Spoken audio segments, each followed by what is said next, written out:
로마서를 크게 두 부분으로 나눈다면 기독교 교리적인 부분을 다루고 있는 1장부터 8장까지, 그리고 오늘부터 살펴보는 9장부터 남은 그 부분의 내용들은 그리스도인들이 어떻게 살아가야 하는지에 대한 실천적인 부분들에 대해서 구체적으로 다루게 되어집니다. 후반부를 우리가 살펴보기 전에 우리 로마서 전체에 대한 내용들을 대략적으로 제가 간단하게 정리해드리고 오늘 본문을 살피도록 하겠습니다. 먼저 복음에 대한 정의를 서론 부분에 이야기를 합니다. 그리고 본론에서는 복음의 그 내용이 무엇인지 더 구체적으로 설명을 하고요. 결론 부분에서는 로마서를 사도 바울이 기록한 목적, 로마 교회를 방문하고자 하는 그 이유에 대해서 설명하는 내용들이 결론 부분에 기록되어져 있습니다. 먼저 서론 부분을 살펴보면 복음이란 무엇이냐, 두 가지 관점에서 살펴볼 수가 있는데요. 예수님의 관점에서는 복음은 바로 예수님 자신에 대한 소식이라는 거죠. 구약이 오실 메시아에 대한 기록이라면 복음서에서는 오신 메시아에 대한 기록, 그리고 사도행전을 시작으로 계시록까지는 오실 메시아, 성경 전체가 예수 그리스도에 대한 소식이죠. 복음은 한마디로 예수 그리스도이십니다. 또 우리의 관점에서 복음을 정의하자면 모든 믿는 자에게 구원을 주시는 하나님의 능력이다. 복음은 실제라는 것이죠. 우리에게 나타나는 하나님의 능력이 된다라고 사도 바울은 분명하게 우리에게 알려줍니다. 이후에 복음의 구체적인 내용에 대해서 설명을 하는데요. 왜 사람들이 구원을 받아야 하는가? 구원의 필요성에 대해서 이야기를 합니다. 전적 타락, 모든 사람이 죄를 범하였음에 하나님의 영광에 이르지 못한다. 구원을 받기 위해서는 하나님의 은혜가 필요하다는 것이죠. 그래서 어떻게 구원을 받을 수 있는가? 예수 그리스도를 믿음으로 말미암아 이신칭의, 이신득의, 예수 그리스도로 말미암아 우리가 구원을 받는다. 이것을 아주 분명하게 선언을 하죠. 그 이후에는 우리가 그렇다면 구원을 어떻게 확신할 수 있는가? 5장부터 8장에 설명이 되어집니다. 그리고 오늘부터 살펴보게 되어지는 9장부터 11장의 내용은 유대인과 이방인의 구원의 문제에 대해서 이야기를 합니다. 왜 유대인들은 예수님이 전한 복음을 받아들이지 않고 오히려 이방인들이 그 복음을 받아들이게 되었는가? 이 부분에 대해서 설명을 하면서 그러면 유대인들은 버림받은 것인가? 그렇지 않다는 것이죠. 유대인들도 구원받게 될 것이라는 그 내용들을 이제 사도 바울이 설명을 합니다. 그러면서 그리스도인들이 어떻게 살아가야 하는지 실천적인 부분들에 대해서 12장부터 15장에 그 내용을 다루게 됩니다. 더 구체적으로 들어가면 복음의 내용이 무엇인가? 왜 사람들이 구원을 받아야 하는가? 모든 사람들은 죄인이기 때문에 하나님의 진노와 심판 아래에 있다. 그리고 스스로를 구원할 수 있는 능력이 없다. 전적인 무능, 전적인 타락. 그래서 어떻게 구원을 받을 수 있는가? 이신칭의, 오직 예수 그리스도를 믿음으로 말미암아 의롭다함을 얻고 구원을 받는다. 이것이 로마서 전체에 다루고 있는 핵심 주제이죠. 어떻게 구원을 확신할 수 있는가? 먼저는 하나님의 무조건적인 사랑. 우리가 아직 죄인 되었을 때에 하나님이 먼저 우리를 사랑하셨고 그 하나님의 사랑은 예수님을 이 땅에 보내심으로 우리를 사랑하셨다. 그래서 그 하나님의 무조건적인 사랑으로 말미암아 우리가 구원을 확신할 수 있다라고 말씀을 드렸습니다. 두 번째는 예수 그리스도와의 연합. 한 사람 아담으로 말미암아 죄가 들어오고 또 심판을 받게 되어졌지만 다른 한 아담 예수 그리스도로 말미암아 우리가 구원을 받고 용서를 받고 하나님의 자녀가 되어지는 예수 그리스도와의 연합으로 말미암아 우리가 구원을 확신할 수 있다. 마지막으로 우리가 지난 시간에 살펴봤던 것처럼 성령께서 우리 안에 내주하여 주심으로 우리가 구원받았다는 것을 확신할 수 있다라고 제가 설명을 드렸습니다. 오늘부터 살펴보게 되어지는 내용, 왜 유대인들은 예수님의 복음을 받아들이지 않았는가? 그 내용들을 우리가 살펴보게 될 것이고요. 그리고 12장부터 구원받은 그리스도인들은 어떻게 살아야 되는가? 사실은 이게 중요합니다. 마치 이것과 같죠. 운전을 우리가 하기 위해서는 먼저 내용적인 부분들에 대해서 필기시험을 보잖아요. 교통법규를 우리가 알아야 하고 어떻게 운전을 해야 되는지 기본적인 정보를 알고 있어야 운전을 할 수 있는데요. 필기시험을 통과했지만 실기시험을 통과 못하면 운전면허증 주지 않습니다. 왜냐하면 아는 것이 운전하는 것으로 나타나지 않으면 다른 사람들에게 해를 끼칠 수 있고 본인도 위험할 수 있으니까 면허증을 주지 않잖아요. 신앙도 마찬가지입니다.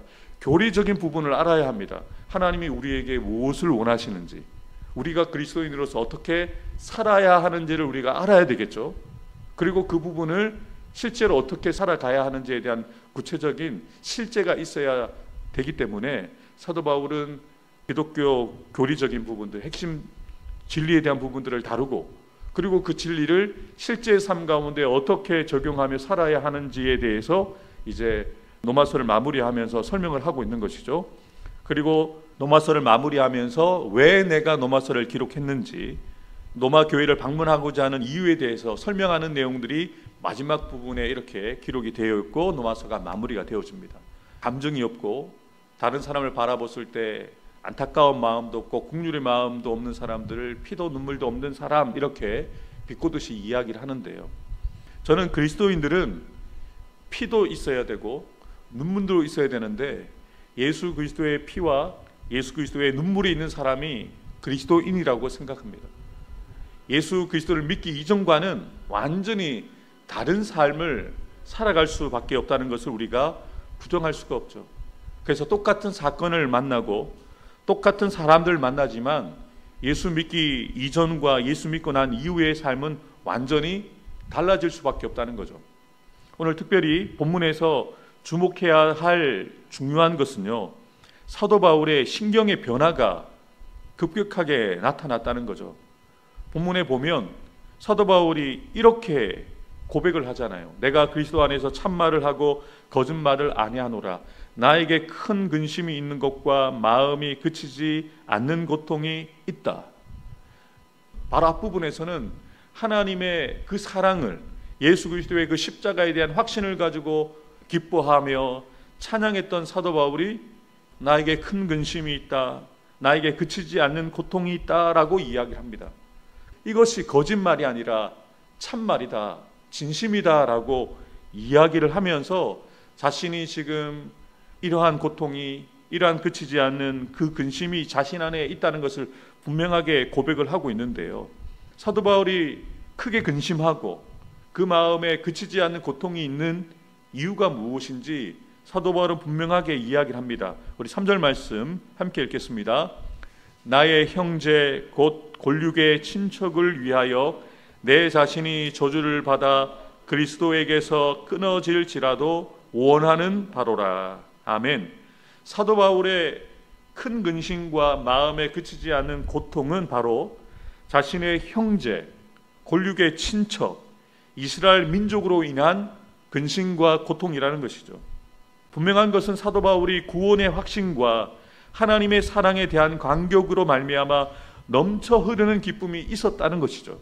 나는 구원받았다, 하나님이 나를 사랑하신다, 이러한 분명한 확신이 있었음에도 불구하고 동시에 자신의 동족이 예수 그리스도의 복음을 받아들이지 않고 믿지 않으므로 자신이 알고 누리고 있는 이 구원의 기쁨과 감격을 누리지 못하는 것에 대한 안타까운 마음 때문에 큰 근심이 있고 그치지 않는 고통이 있다는 것을 이렇게 표현하고 있는 것입니다.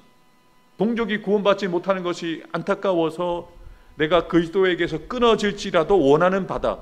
사실은 이것은 정말 원하는 바가 아니죠. 그만큼 사도 바울은 자신의 동족도 자신과 같이 구원받기를 원한다는 것을 강조하기 위해서 이런 표현을 쓰고 있는 것이죠.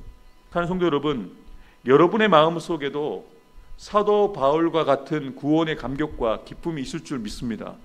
그래서 하나님의 사랑에 대한 확신, 예수 그리스도의 십자가를 생각할 때 우리의 가슴이 뜨거워지는 그 감격과 기쁨이 있는 줄 믿습니다. 그런데 또 여러분들에게 묻고 싶은 것은 여러분들 가운데 그 구원의 감격과 기쁨으로 기뻐하고 감사하고 그 영광을 누리고 있는 여러분들이 예수님을 믿지 않는 여러분의 자녀들, 여러분의 가족들, 친지들, 이웃들, 우리가 알지 못하는 이 낙민동 주민들, 예수님을 알지 못하고 죽어가는 다는 것을 생각할 때, 더 나아가서 이 나라 이민족, 조국 대한민국을 생각할 때 깊은 탄식이 있으십니까? 사도 바울과 같이 큰 근심과 그치지 않는 고통 때문에 잠을 이루지 못하는 거예요. 우리 아들, 우리 딸, 우리 손주, 또 내 동생, 내 언니, 이러면서 내 가족들의 그 구원의 문제에 대해서 큰 근심과 그치지 않는 고통이 있는지를 우리 스스로가 돌아봐야 합니다.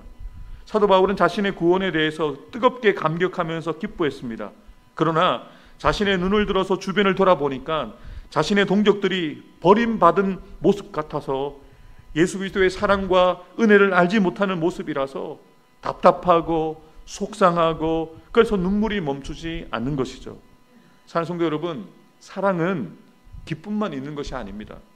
동시에 그 사랑의 크기만큼이나 그리움과 슬픔이 드리워질 수밖에 없죠. 강한 빛이 비치게 되면 더 짙은 그림자가 생기는 것과 마찬가지로 사랑의 기쁨과 함께 슬픔과 고통도 자연스럽게 따라오는 것입니다. 우리도 사도 바울과 같이 예수 믿지 않는 가족들과 친지, 이웃들, 그리고 이 나라 이민족을 향한 큰 근심과 그치지 않는 고통을 가져야 합니다.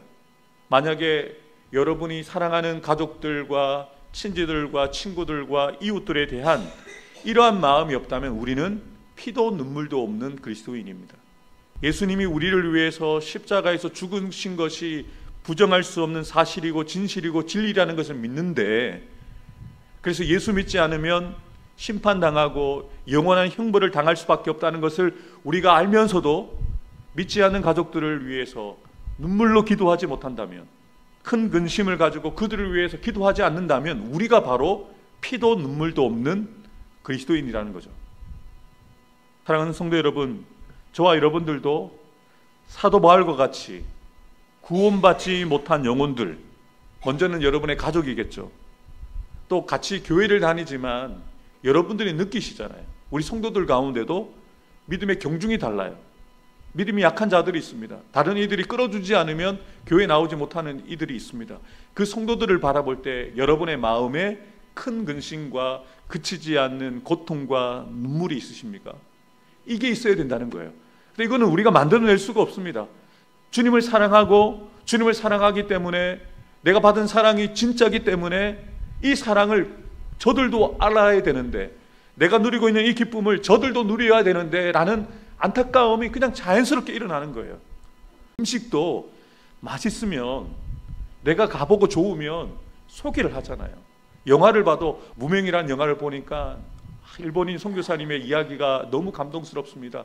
우리 권사님들도 꼭 나오면 영화 보시면 좋겠어요 라고 제가 소개를 하지 않겠습니까? 좋으니까, 은혜 받았으니까, 맛있으니까 소개를 하잖아요. 그게 진짜라는 거죠. 그 집이 진짜 맛집인 거죠. 여러분, 우리가 알고 있는 복음은 진짜입니다. 진짜 맛있는 복음이죠.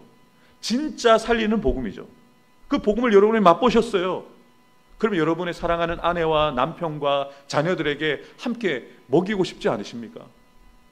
저와 여러분들 안에 사도 바울이 갖고 있는 찐 사랑이 여러분 안에 있다면 우리 안에도 큰 근심과 그치지 않는 고통으로 사랑하는 가족들을 생각하면서 눈물 짓게 되고요, 사랑하는 성도들을 위해서 눈물 짓게 되고 기도할 수밖에 없다는 것이죠. 오늘 저와 여러분들이, 특별히 여러분들의 가족들과 친지들, 이웃들과 이 낙민동 주민들과 동래구, 부산 땅, 조국 대한민국을 향한 하나님 아버지의 마음, 예수 그리스도의 마음을 가진, 예수 그리스도의 피와 예수 그리스도의 눈물을 가진 그리스도인 되어지는 저와 여러분들 되기를 주님의 이름으로 축복합니다. 기도하겠습니다.